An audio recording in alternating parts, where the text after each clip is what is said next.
Good morning on this misty day. Thank you for joining us again for the 10th chapter of Travels into Several Remote Nations of the World by Lemuel Gulliver by Jonathan Swift. This 10th chapter in which the Lugnagians are commended, a particular description of the Struldbrugs with many conversations between the author and some eminent persons upon that subject. The Lugnagians are a polite and generous people, and although they are not without some share of that pride which is peculiar to all Eastern countries, yet they show themselves courteous to strangers, especially such who are countenanced by the court. I had many acquaintance, and among persons of the best fashion, and being always attended by my interpreter, the conversation we had was not disagreeable. One day, in much good company, I was asked by a person of quality whether I had seen any of their Struldbrugs, or immortals. I said I had not, and desired he would explain to me what he meant by such an appellation applied to a mortal creature. He told me that sometimes, though very rarely, a child happened to be born in a family with a red circular spot in the forehead directly over the left eyebrow, which was an infallible mark that it should never die.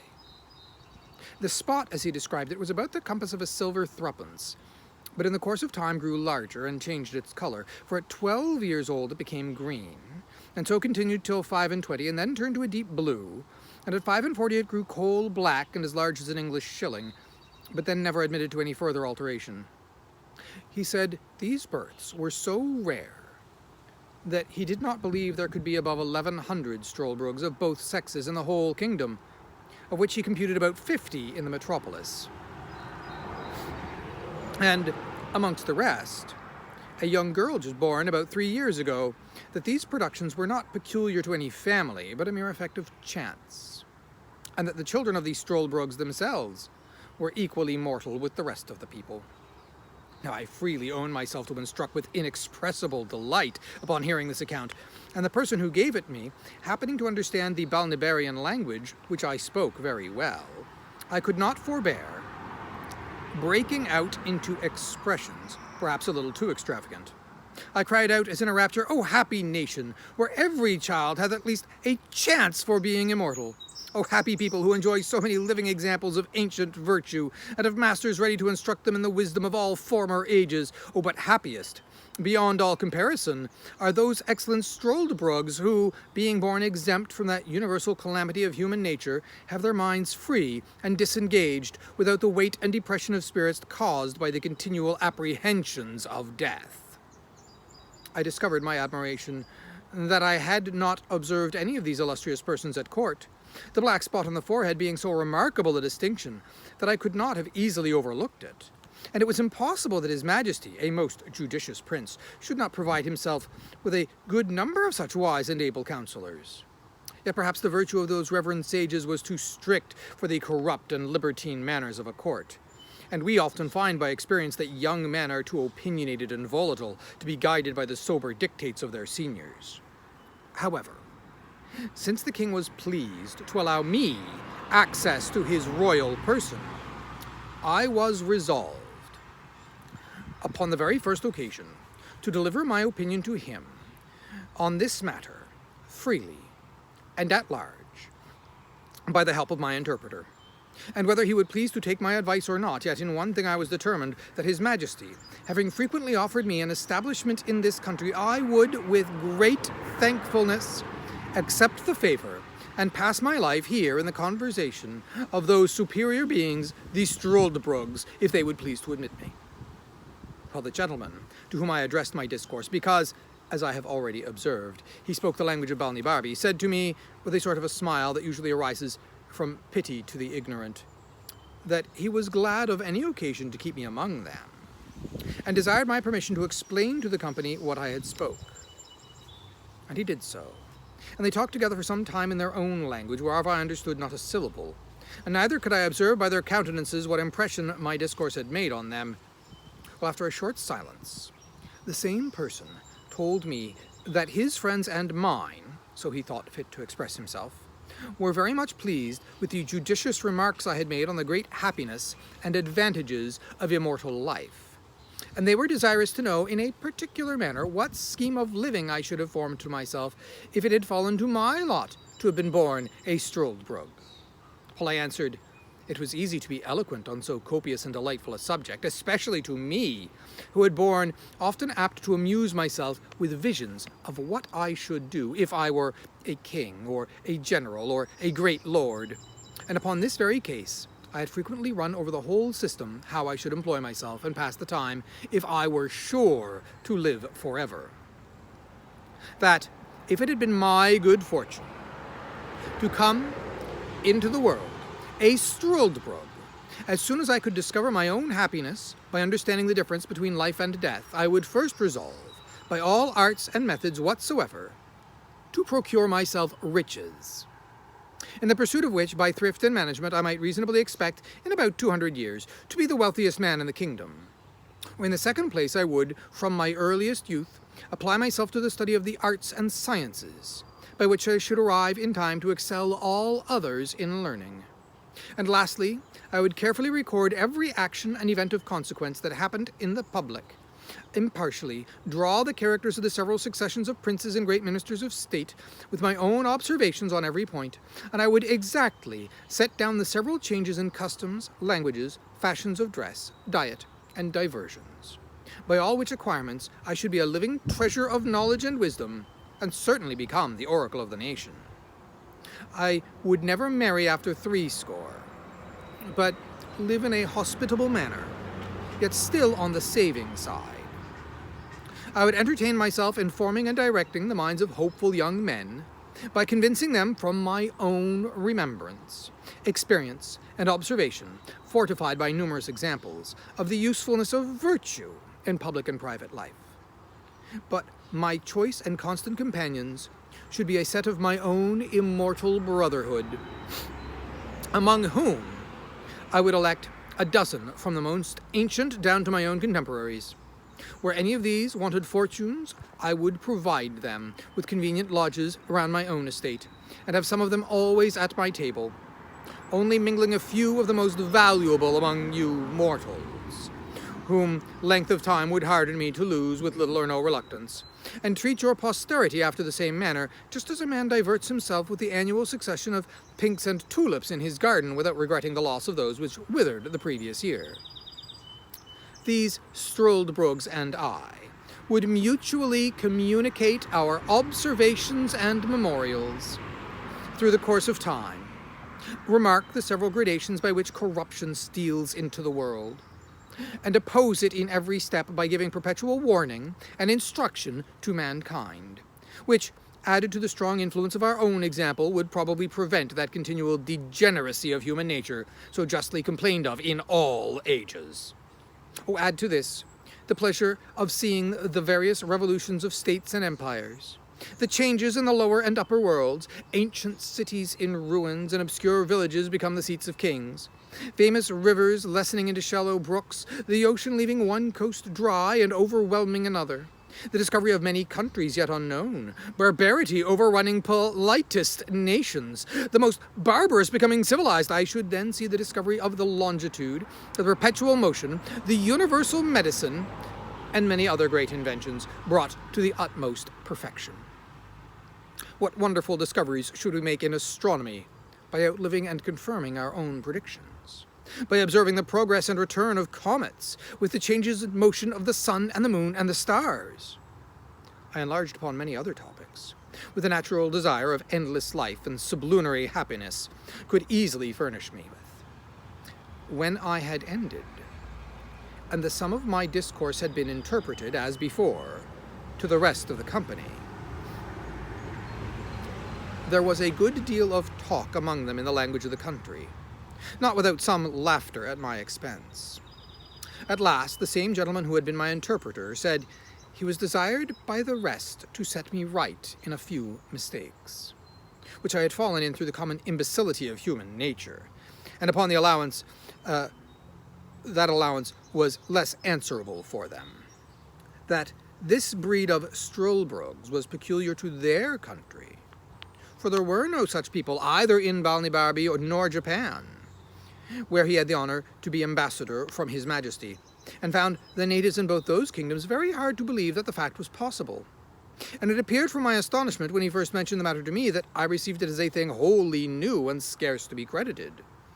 that in the two kingdoms above mentioned, where, during his residence, he had conversed very much,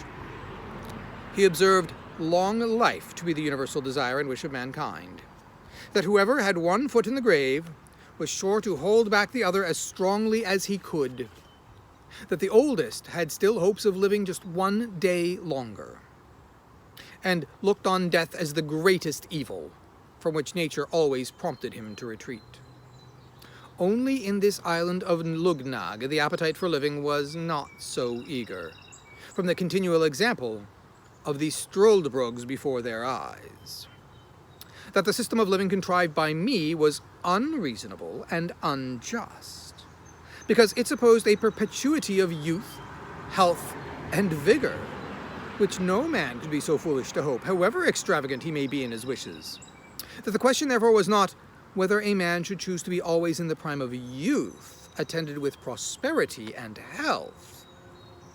but how he would pass a perpetual life under all the usual disadvantages which old age brings along with it.